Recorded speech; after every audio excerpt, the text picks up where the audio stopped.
Easter recess, Passover, and so it's always good to get home and have an opportunity to have my wife's home cooking. That's one good thing.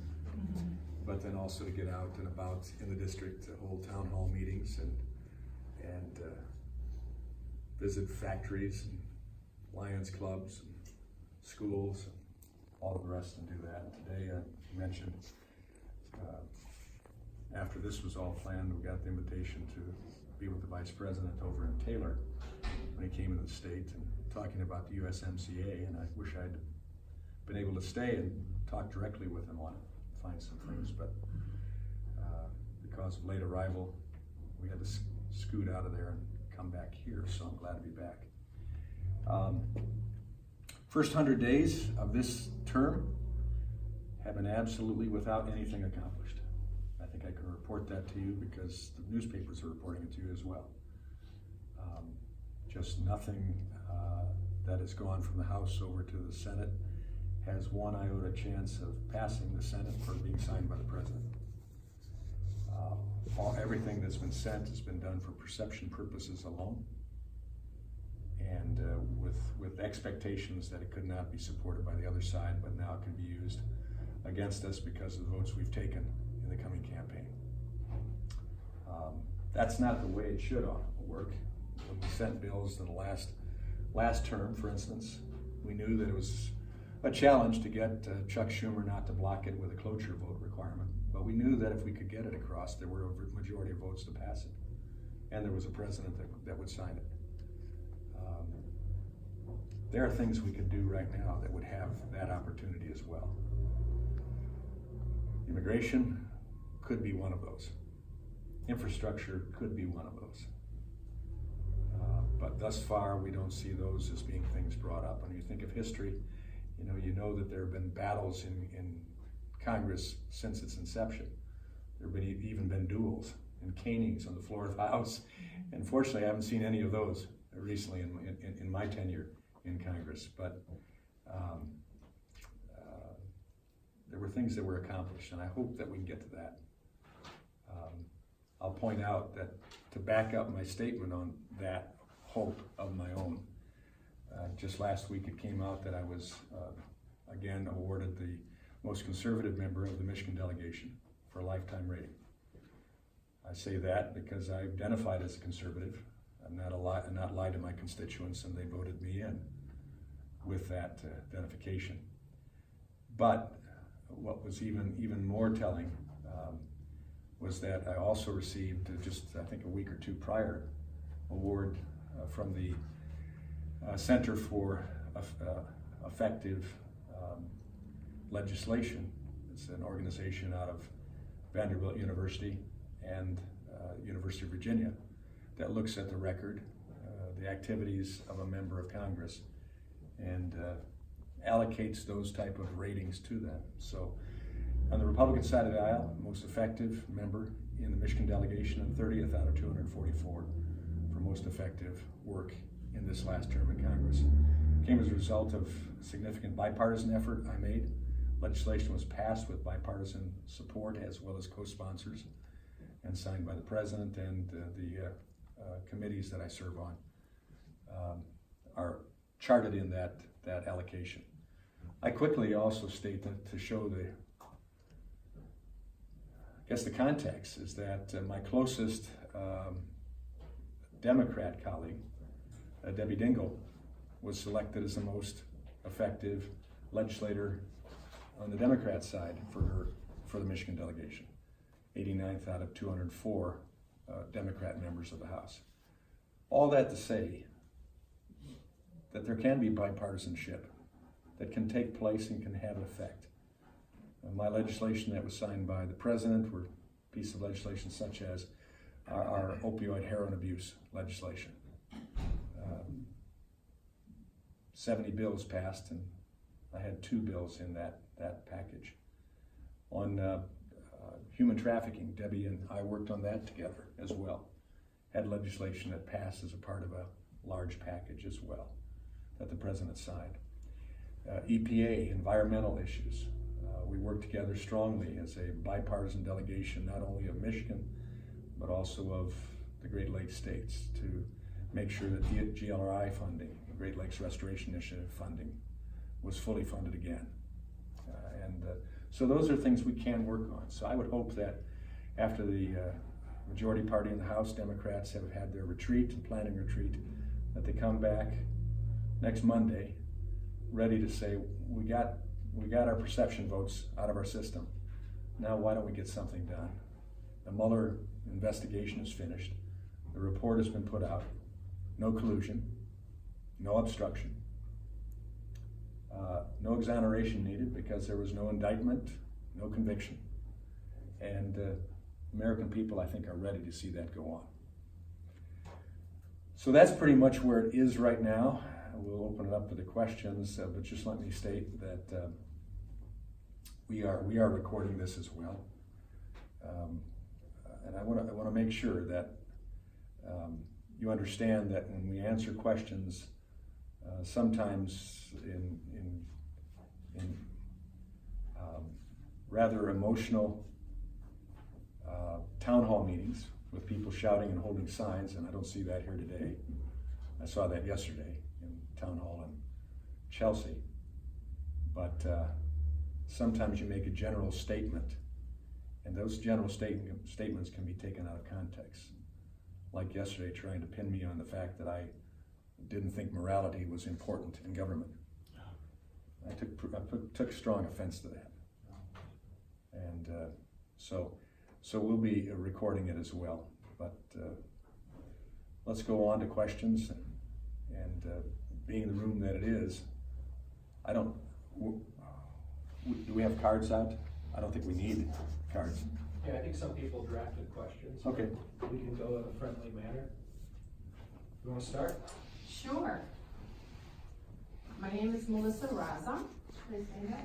It's up to you. You can say something. My name is Melissa Rossum. So I'm very attuned to what technologies are out there and what they're trying to pass without the full disclosure and the consent of the American people. And one of those is the 5G.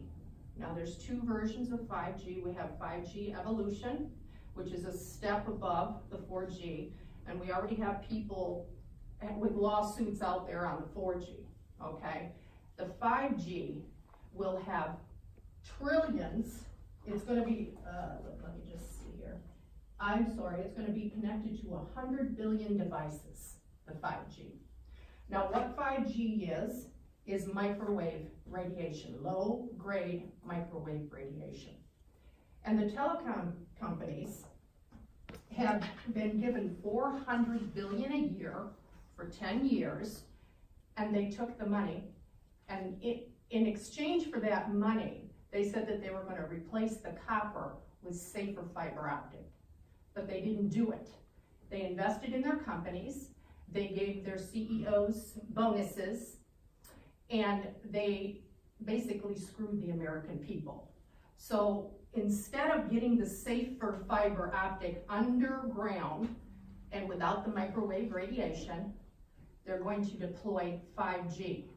Now today we have smart meters, we have industrial strength Wi-Fi on the schools, we have Wi-Fi in the homes, and we have already the 4G, all these towers. If you look, once you start looking, you will see how many towers and how strong these are. Now there's cancer clusters in the 4G towers.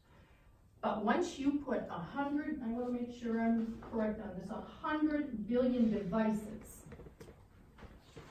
on 5G, the radiation that will be emitted will be in, you can't measure it.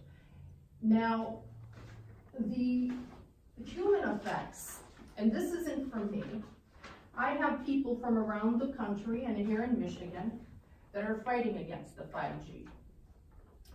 The effects on it are brain tumor, cataracts, blindness, DNA changes in the single and the double strands, which make them break, disruption of the brain glucose, skin, eye, heart, immune system, disruption, cell growth, and the effects will also be help if you have bacteria out there, because of your immune system, you will not be resistant to the bacteria. Now, my question is, we're promised 100 times faster than the 4G. Is it worth our download of 100 times faster for everybody to get that type of human effect? Plus, the telecom companies willfully refuse to do human testing on animals, testing on our food supply, testing on our water, because these are frequencies which change everything, and not good frequencies. So I'm just wondering why we are, I have this and I'd like to gift this to you, okay? I bought it off of Amazon. I've read it. Many people have read it. I'll just give that to you when I leave. I'm not sure we can take it as a gift. Right. We could take it on loan. How about donation? Take it on loan. We can borrow it. Okay. There's house ethics rules, so I'll get your information and we'll return it to you. But I appreciate the information. Yeah, because in my name and everything's in there anyway on a card. Thank you. So I'm wondering, since there are safer options. Now, up in Lansing, I sat and watched the whole thing up there. A woman from Israel came and said how dangerous this is. Their groups came and said how dangerous this is. I mean, this is just some of the human effects, okay? And as soon as the Michigan Department of Commerce got up there, they cut it off and they voted to pass all of this 5G telecom stuff to come in. We do not consent to this. We have not been given full disclosure on the adverse health effects of this. And this also affects our property rights, because even if you put it up on a pole, one transmitter goes 3,000 feet, and they are going to deploy, which is a military grade term. They're going to deploy thousands of transmitters at 3,000 feet apiece. So if you have your house, and then I have my house, they're gonna put it every 3 to 7 houses. So you have these, plus on the schools, plus on the poles, so that you have all this microwave radiation, which connects to the smart meters, which connects to the Internet of Things, the Richard C. Walker Internet of Things. So the question, I just wanted to get to that. Full disclosure, I co-chair the 5G caucus in the House. Yes, I know. And I sit on the Energy and Commerce Committee, and this is the absolute first time I've heard this information. I'd be glad to take it. We'll be holding hearings on all of this, and I'd be glad to ask further questions about it. When will you? Because I will be there. I have no idea. I'm not the chairman anymore of any committee. I'm in the minority, so we wait till they have it. But I sit on the telecommunications subcommittee as well, and that's where 5G will be looked at, and it'll be up to the chairpersons of the subcommittee and the full committee, Frank Pallone, on when those hearings will take place. But why hasn't the government demanded? Look, the telecom corporations, they're out for profit. I get it. Again, what we're hearing from constituents, agriculture, business and industry, and individuals, Manchester, in my district, for instance, that wants broadband and now wants 5G connected to it. That's what we're getting. I've not heard anything, in all honesty, till you brought this up, and I'm glad we have the book here, and we can take a further look at it. Right, I'd like to give you the $1 trillion lawsuit that has been filed against the 5G. I'd like to give you that information. Sure. That's just some of it. I'd like to give you one other thing that is, everything is connected to everything. So you can have that. It's Thank just you. paper. So I don't need that back. More information is better than less, but in all honesty, I have not heard this information. You probably have it, because I'm gonna tell you, you see, we don't have people here. they're afraid to come. They're afraid to speak out. I'm never afraid to speak out, and that might be. I don't think in my district people are afraid to speak out. No. Well. I don't think they're afraid. I think. Where is everybody? Well, there's apathy, and then there's busyness. And then there's I have a lady in my neighborhood who said her husband doesn't want her to speak out. I'm just saying. I don't know the lady, No. so I don't know the husband either. So. I understand. I'm telling you, people are not aware of the 5G. Otherwise, they would be marching on every legislature in every capital in this United States because it is that dangerous. Now, I'm all about the faster downloads because I hit the computer too and say, come on, but not at the risk of getting cancer and killing the fertility rate of our children from the industrial Wi-Fi on these schools. They have to be taken off. In France, they're taking out the industrial Wi-Fi. They're banning the phones in France. All of these countries are starting to say no more. Well, let us take a look at it. I appreciate you bringing it up, and thanks for the information. Sure. Steve? Sort of building off of that, which part of the government would be responsible for overseeing and enforcing the safety of that? FCC would be one. The National Institutes of Health, I'm sure, would do research into that, maybe doing research already on that. That would certainly be there. Yes. I'm sorry. That's my other question. I had to rewrite it. It's bad handwriting, so I apologize. Okay. Other questions, comments? Okay.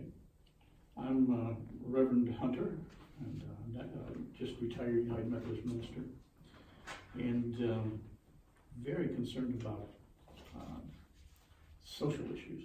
Okay. And I read some information that was reported by the Associated Press and New York Times, the Washington Post, even Fox News, and it says that the president's proposed 2020 budget is going to call for a $25 billion cut to Social Security, $10 billion of which will go out of Social Security disability, an $845 billion cut to Medicare, some of that money shifted to states, so it's more like a $500 billion cut to Medicare. Medicaid cut by $241 billion. Feeding the Hungry SNAP cut by $220 billion. And education for student loan programs cut by $207 billion. Now, I know he's just proposing these figures. Mm-hmm. I'm wondering, as my representative, are you in favor of any cuts to Social Security disability, Medicare?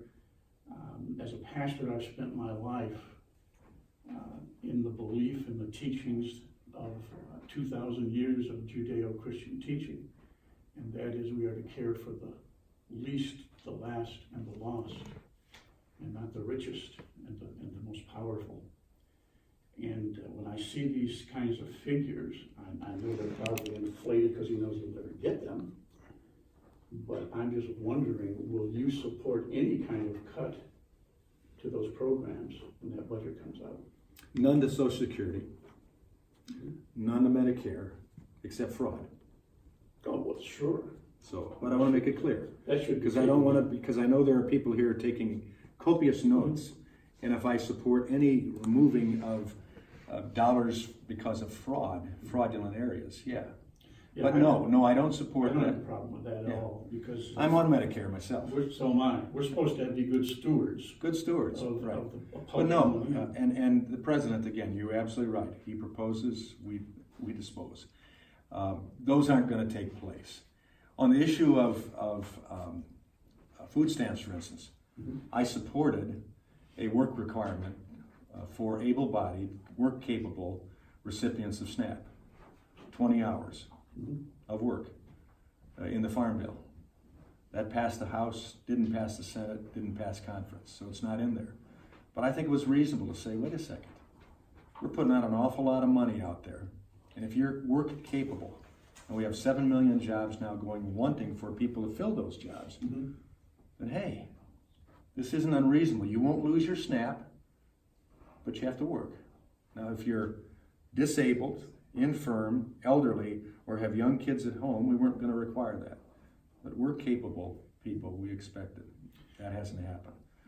So I want to see some moderation there in our social welfare programs. And if they work, will that reduce No, the amount they get? they would still get it. Our hope was with this. The only hope was with that was that seeing that they could gain an income from 20 hours a week, whether it was a short order cook or whether it was a home health care provider, companion care, whatever 20 hours a week, that ultimately they say, you know, I'm back doing something. Isn't that all that bad? In fact, I'm enjoying it. Maybe I don't have a problem with able-bodied people being expected to work when they can. Yeah, because I mean the same scripture that says we're to take care of the widow and the orphan, those in need, also says if a person doesn't work, they shouldn't eat. And that's speaking of a person capable of working. Yeah. And it's not anything other than that. I understand that. So on that, I think I could say in the context of doing the right thing, no, I don't see the cuts. So you'll oppose any cuts to Social Security and Medicaid, I mean, Medicare? there's no effort to cut Medicare or Why Social would he Security. ask for this? I think he's forcing us to consider all areas of the budget in every department and saying to Speaker Pelosi, if you said your budget shows your values, then show me your budget. We don't have a budget still from the Speaker, and all they couldn't get it within the Democrat conference enough support, so they finally decided we'll just up the spending caps. I'm not happy with that. And I can't support that with the deficit that we have, and so far the inability to get the entire appropriations package in front of a president who'd be willing to sign reductions in mandatory spending. And that's where you have programs like the Affordable Care Act, certainly Social Security, Medicare. Right now, we need to keep the funding that is promised by law. You can't cut it. But can we make a mechanism for the place that increases longevity, but also gives something of an alternative for workers that haven't even started working yet? We have to find a way to do that. Social Security was never intended to be what it is now. Franklin Delano Roosevelt didn't intend it for this. But we made promises, and doggone it, when the promises are made, they ought to be kept. What were the other parts that don't want to miss your final? Actually, you answered the big ones that I had. Okay. The other was the $241 billion cut to Medicaid. And Now, Medicaid, we need to force states to think long and hard about their Medicaid and what they're spending. Because unless they are forced to say, wait a second, we really have to get serious about waste, fraud, and abuse. We have to make sure that Medicaid recipients, especially since in states like Michigan, thankfully did a little better way than some states, but the expanded Medicaid for the purposes of the Affordable Care Act has made it for some of the states untenable to keep it up. And they're going to expect the federal government to up their support for Medicaid in their states when, in fact, it was their expansion that's caused some of the problems. So I would nuance my answer there, saying excessive Medicaid, wasted Medicaid that has come from expanding just simply to take care of a program that hasn't worked, won't work, will never work, the Affordable Care Act. I would be willing to put some cuts there to put the pressure on states to say, it's our responsibility. We oversee Medicaid. That's a state program. We oversee that. And we better understand that we can't always expect Uncle Sam to come through with our excesses. So I understand your answer. I'd moderate my answer there. Yeah, I understand that. It's just that the idea of putting the pressure on states to be better stewards, good idea, but by putting the pressure on them to be better stewards, it's actually the poor who are going to suffer from it when these cuts take place. Yeah. The other was student loan programs, $207 billion he's saying there that he wants to cut. Yeah, I think his motivation there, and I think we have some better ways of doing that through policy. I also have been given a waiver to sit on the House Education and Workforce or Labor Committee, and we're looking at that because the student loan program is saddled with the huge weight of student debt and the fact that we've had some pretty significant bad counseling being given to students on the debt load that they will take. And we have also not encouraged students and universities and colleges to say, you know, if you want to go into some of the STEM areas, probably a student loan debt at this level, which seems high, you'll be able to pay that back. But if you want to go into some of the other service areas, for instance, social work and whatever else, which is an absolutely necessary area, but you're not going to get rich off of that. And you'll have a student loan debt that'll scuttle your future, and you won't even be able to start setting aside for your retirement income. We want people to do that, especially in light of Social Security not being able to meet the needs for your life. So those are areas I don't think we're going to see what the president has pushed for, but I think we are going to see a real debate on how we start to put the onus on college student counselors, universities and colleges themselves, and push into alternatives, encourage community college as an option, encourage online education, whatever, to start ratcheting that down, the type of student debt. I went to college. I didn't come out with any debt. I paid for it as I went. You can't do that now. I admit that freely. I did the same thing. My 3 kids, only one of them came out with a student loan debt, but she paid that off quickly within a matter of just a few years. It's changed now, but I think we still have the responsibility to say to these young people, number one, y'all don't need to go to university. Y'all don't need to go to a 4-year college. Some of you will do much better in a sweet spot by going through an apprenticeship program, going through a 2-year associate's degree program, doing a paid internship in a business, getting certified, stack up certifications, and I think that's what we want to. We want to put the pressure on the secondary education system, higher education system, to think this is a real world now. We've got to step up to it. So, Okay. Stephen, What legislation could be put in place to try to bring down the cost, or is there anything? higher ed. Yeah, so students could pay as they go, and they don't need to take out the loans. And Well, stuff. competition, and I think I think there's still probably some need for loans, but it has to be realistic. And I think a counselor ought to look clear-eyed across the desk and say, listen, I don't think if you go into that field, if you go 3 or 4 years and you complete, you go into that field, this is going to saddle you. So we have to think of a better way rather than going maybe even 4 years straight. We may need to think of taking it a little longer. You may want to do a different approach first. You might want to go to the local community college first. What legislation could encourage competition? Well, what we had last in the reauthorization of the Higher Education Act, which was called the Prosper Act, it had significant items in that bill which didn't pass and will not be signed into law because we've started a new session. But that, if you look at the Prosper Act, you'll see some of the things I just talked about. The counseling required, the restrictions on levels of funding, percentages of funding for students going into certain fields, have to take in consideration whether you're going to be a medical doctor of some specialty or even in the medical field, a primary care doctor will make less than an orthopedic surgeon. So you ought to be counseled. This is what it means. This is potentially a number of years it'll take for you to pay it off. Do you accept that? So pay-as-you-go type counseling.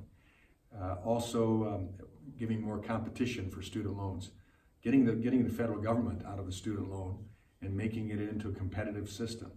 We really screwed up a lot of the students now that have huge student loan debt for 5 years when we said no private lending. It's all by the federal government, and it's at a set level of percentage rate that would drop off after 5 years.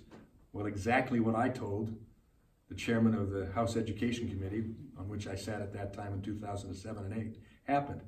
It would automatically balloon to pick up the slack of being artificially held back. And that's what happened.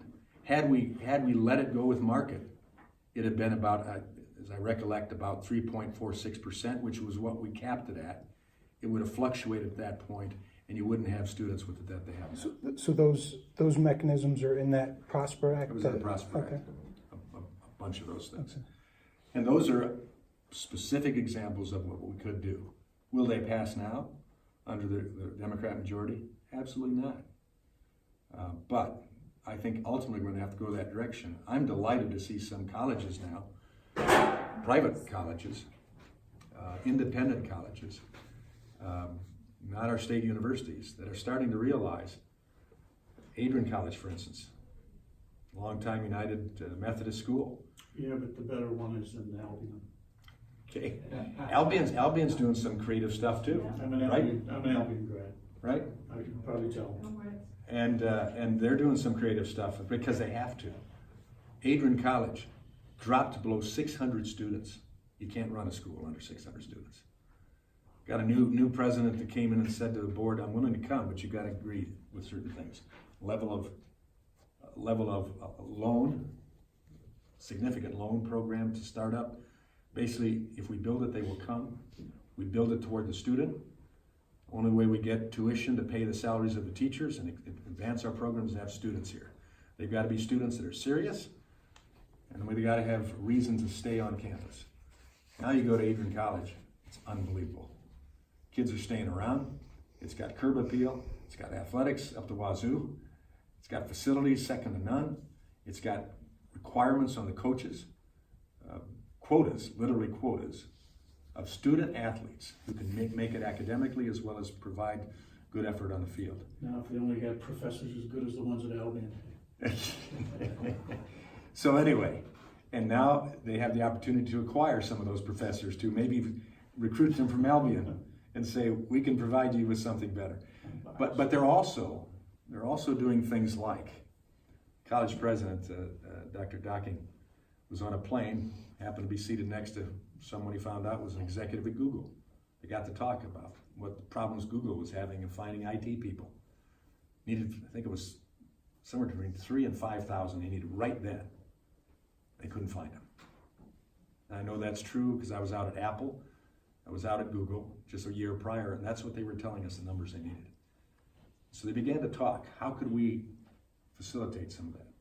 They're in agreement right now where Google will put the program together, the curriculum and everything, to train IT professionals in real world needs in IT. And Google isn't unique to itself. Other areas of technology and manufacturing need the same type of IT stuff. So they're developing now a full-blown consortium of colleges. I think Albion will be in with them. And they will share through online programs as well as in-classroom programs these type of industry-sponsored training curriculum. So Google doesn't have to retrain for a year once that student hits their campus after graduating from Albion or Adrian College. And I don't know how it'll work, but it's exciting to hear the buy-in from industry. And I could name some of the names in my own district. Lazy Boy was one of those. Cisco Systems are all buying into this consortium opportunity.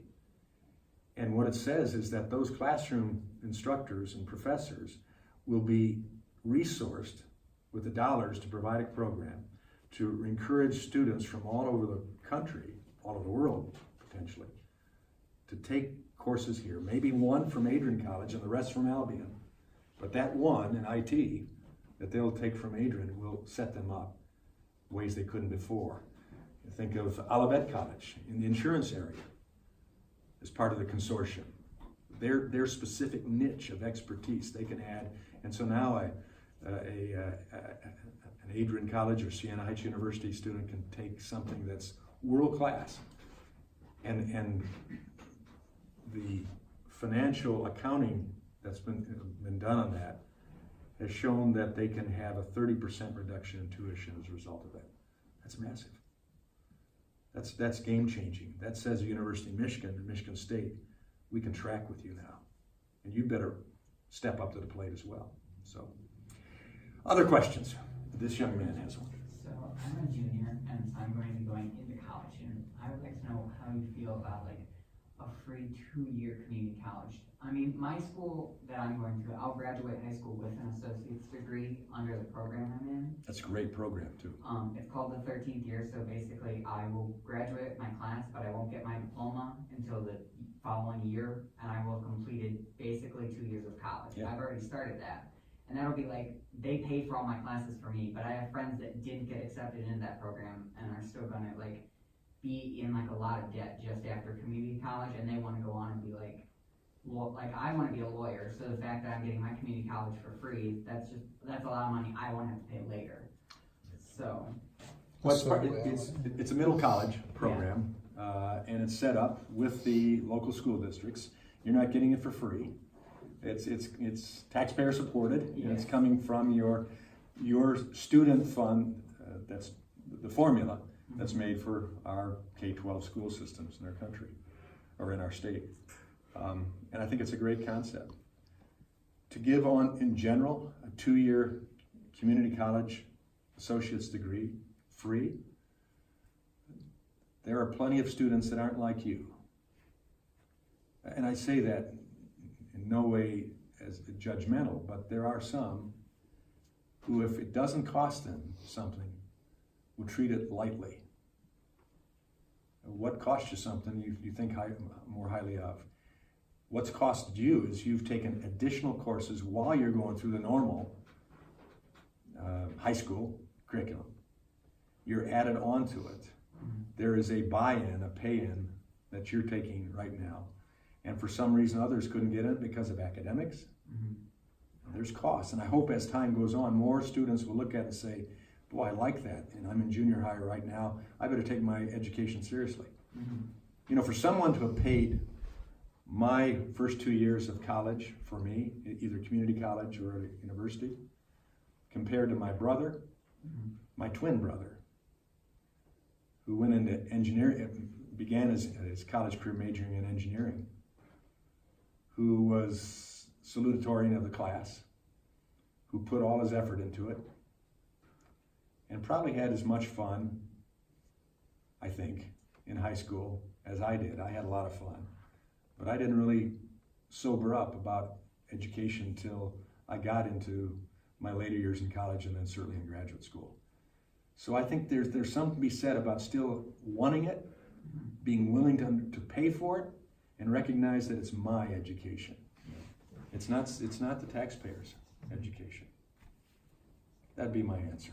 So I look at what Bernie Sanders or Elizabeth Warren and some others are talking about, free college education, or free at least community college education, as being counterproductive for a lot of young people. yeah, I don't think a lot should be like, I just think the prices need to go down just because of. I agree. I don't think it should be free because I just don't think this country can afford to give everything away for free. When I look at the glut, and sitting on education committee, I'm able to see the glut of administrative cost at our colleges and universities, many of them. It's a general statement I could make. And the number of professors, especially at your major institutions, that don't teach, maybe but one class. Yeah. And yet they're a full-blown tenured professor. And our students are paying for all of that. I think we have to get back to what education is all about. And we ought to produce competition right now with the capabilities in IT and being able to do online classes, non-traditional approaches, apprenticeships, encourage people. I loved when Governor Snyder here in the state came out with the Marshall Plan for Education, and one of the things was changing nomenclature, for instance, from skilled trades to professional trades, because they are professions. And young people could go into some of these professional trades, machine, tool, die, electrician. I've never seen a worthy electrician who wants to work out of a job. I've never seen a plumber out of a job if he or she wants to work. HVAC. I've never seen an HVAC person, especially in the summer. Actually, HVAC's technicians will make more than any of your master degree social worker. Oh, yeah. That's just, They come out that's with economics. as a journeyman or as an apprenticeship, a program that completion. And so there are a lot of young people that, if they're given the opportunity to see what's out there, some will say, that excites me more than anything I've been thinking about. And I don't come out with a student loan debt. In fact, in many cases, companies that you do an internship at or apprenticeship will pay for continuing education. So I think competition will help start to bring down. And like I said, with Albion College, now the consortium developing, if it is true, and some of the brightest minds from Harvard and Yale that were brought in to assist them and been putting this system together, this network together, have computed a 30% savings in tuition. So, back here. Yes, I can probably fix his issue and your issue, and tie it in with the border. First of all, we need to get rid of the United Nations, okay? Amen. It needs to be taken off of American territory. We need to stop giving them one dime. They don't do much, do they? Now, because they're in with the caravans coming over our border, okay? And I'll get back to that. And for you and this gentleman up here, we need to get rid of the Federal Reserve. The Federal Reserve is no more federal than the Walmart down here. The Federal Reserve has,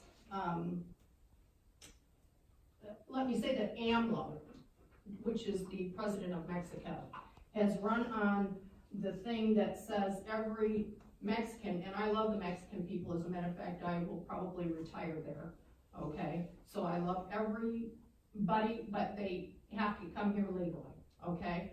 But they say that every person coming over that border has a right to come over the border, work here, and send all of their money back to that country. Well, in doing that, the Federal Reserve has set up what is called a federal global. And $40 trillion has come out of our country into other countries, such as India, such as China, such as Mexico, such as El Salvador, and I can go on and on. If we get rid of the Federal Reserve, we bring our money back to the Treasury, we stop paying interest on our own money, you won't have to worry about school here. And we won't have to worry about our Social Security, because that is our money. And right now we're paying interest on our own money, okay? And so Social Security is not a privilege, it is an earned right in this country, Amen. okay? And so, For chance of being misunderstood, I say it is an entitlement program. I'm entitled to that. that's That's right, right. that's right, It's not a welfare program. that's right. And so, But I will be misunderstood by saying that, I'm sure. So. yeah.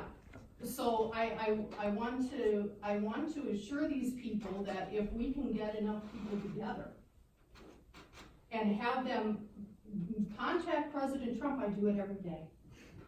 Twitter, I call him, I write the legislatures up here. We need to get rid of the Federal Reserve, the United Nations, and we need at least 200,000, you talk about job security, we need 200,000 more people on that border, okay? Because they are coming over by the thousands. They're only coming in the ports of entry. Those are the legal ones that are actually filled out the paperwork to come across the border, then they go home. The ones coming across without the points of entry are coming over here, they're stealing our Social Security numbers, dead people's Social Security numbers.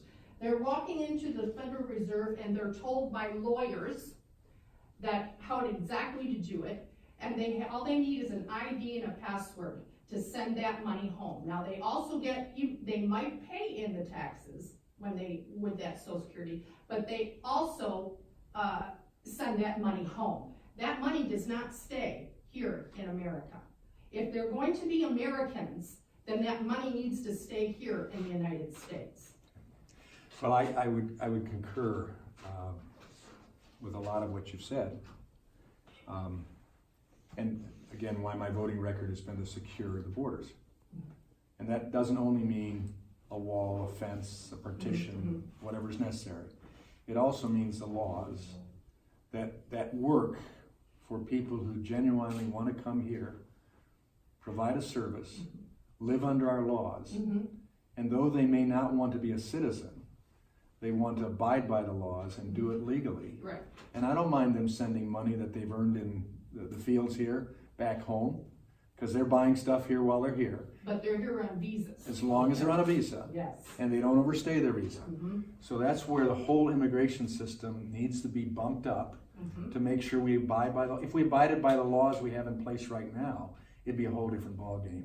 Right. But then if we also make sure that we stop the incursion that's coming in, and the human tragedy that's taking place in the border every day right now, with young children being hurt, young girls being raped on the way up, Yes, and the sicknesses that they're coming with. that's right. Just last night, I saw the picture this morning of that little toddler that was picked up crying out in the desert, left by whoever he was with, and fortunately one of our Customs Border agents found him, but that's the deal, what they're dealing with. Going back, and we want to get on to other questions too, but going back to the Federal Reserve, 1913, what happened in 1913? They slipped it in when everybody was at Christmas. 1913, now people got populist ideas. And that's the worry about what we see today, the populism that says we know better than the framers and founders of our government who wrestled with this, who debated. And you read the Federalist Papers, you see they talk about almost every subject, including healthcare and the banking system in the United States and what should and shouldn't be, and how the state should be represented and how people should be represented. So in 1913, they slipped in the 17th Amendment that said, we have popular vote for members of U.S. House, we had a popular vote for U.S. Senators too. Well, that screwed up everything. You took away the state's representation. You took away the opportunity for the governor of the state, including the one right now, Right. to say to the U.S. Senators, if you don't represent Michigan's best interests, you're coming home, we'll appoint somebody new. We don't have that chance now. So what's happened? Why don't we? The 17th Amendment. No, why don't we repeal the 17th Amendment? Well, let me get to the end of my statement. I'll tell you why we don't repeal the 17th Amendment, why we don't do away with the Federal Reserve. Federal Reserve came in that same time. What else came in? The 16th Amendment. The IRS and the national tax. You read the Federalist Papers, they never wanted a national tax. Nope. Only thing they wanted was some specific short-term taxes to fund the military and whatever else. But other than that, no income tax. We got that. We got the 17th Amendment, and we got the Federal Reserve. All of them have had significant negative impact. Why can't we take that out? Why? Because there's not the votes there to do it. Well, that's, And again, frankly, there won't be. Why? Because people pass things like they just did here in Michigan at the last election. Voters, not politicians. Right. And now we've taken away the right of you to select who does the redistricting in the state and given it to one person, whether it's Democrat or Republican, the Secretary of State. Selects that commission that'll decide what the districts look like in this state. So I tell the people, we have the government and the agencies that we have accepted. We've got to stop that. And that's why I encourage people, go back and read the Federalist Papers. Read the Constitution. It's simple. It's simple. I want to talk about this Constitution. because Anyway. Which Constitution is this? Oh, well, the Constitution we have right now It's is the what- wrong one. The Constitution we have right now was accepted by the people. The amendments were put in place. I don't believe that. The Yeah. one that we are supposed to be working on was signed September 17th, 1787. Yeah, but there's a process of amending. But the District of Columbia Act came in when the southern states went outside out. They didn't have government. And so they were only contracted to perform. But we live under services. the But Constitution we that's don't have ratified. to. We don't have to. If you can figure a way how we don't I have to, will. let me know. I Okay. will. Other questions? So See. building off of that, what were those that original constitution? Is that the first few amendments, or what is that? The 17, signed September 17, 1787 was the original and de jure constitution, and that's where, in the District of Columbia, 1871 came in and said, okay, you people don't have a government, so we're gonna come in and we're gonna contract, we're gonna do some service with you. So because they had no choice at that point, because they didn't have southern states to have a referendum, they said, okay, we're gonna contract you to do this and this and this. Technically, the federal government is only there to do one duty, and that is to secure our border. That is it, and that is all. Is that what you would prefer? I No. didn't follow. Okay. No, I'm delighted to have the first 10 amendments to the Constitution there that fully establish the fact of what the original Constitution had in place to make it very clear to the American people what we have as rights and responsibilities under the Constitution. Some of the other things I've already mentioned to you, I don't agree with. Civil rights, equal rights. Our party was the Emancipation Party, formed in 1854 under the Oaks in Jackson, Michigan. Why did we want to do that? We felt that all men and women are created equal and endowed with certain inalienable rights. So I would not want to have the original Constitution without the solid framework of those first 10 amendments. I would not want to have a Constitution that didn't give rights of voting to women, that didn't give rights to all citizens here, black, white, or of any color. And so no, no.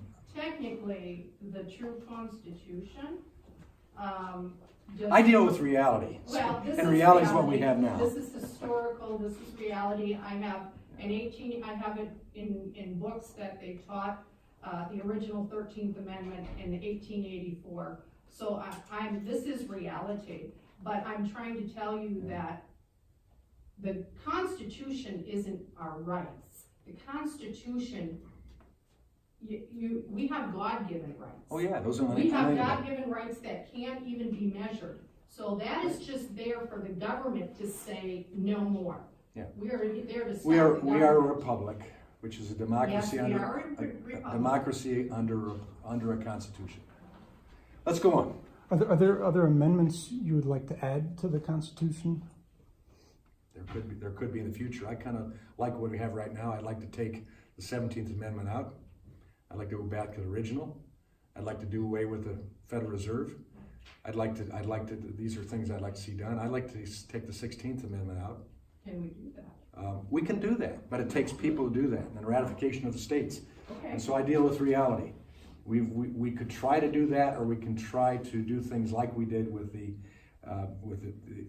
Tax Cut and Jobs Act, which really put an impairment on the IRS, reduced the power of the IRS. So those are things we can do, but no, it's not a debate I have right now of doing a constitutional convention. In fact, I would fear a constitutional convention because of the courts, whether they would rule that we could only go on one particular item, or whether they open it all up. Yes? That's, the framers obviously understood that society would change, and that's what amendments are for, although some are good, some are bad. But where we are now with the polarization of our society, to get an amendment taken out or put in, I think would be an impossibility, because you have 2/3 vote. Yeah. That's not gonna happen. Yeah, see, you're right, but again, this is the reality with our country, that we live under what we're willing to accept. And at this point in time, this is the Constitution we have been, as a country, willing to accept. I know this won't And- fly very well, but you know what we need. We And need a Holy Spirit revival. well, right now, we're talking about this. But We're talking about I this. disagree. And let me add one thing to it. Anything is possible, and we should go back. There's no reason you can't go back. Well, you start the movement and get the We movement already have going. the movement going. Good, let's get it done. Just like the, Let's get against it the done. 5G, the Americans against. Well, let's get it done. I sit in the minority now, after 8 years in the majority, Mhm.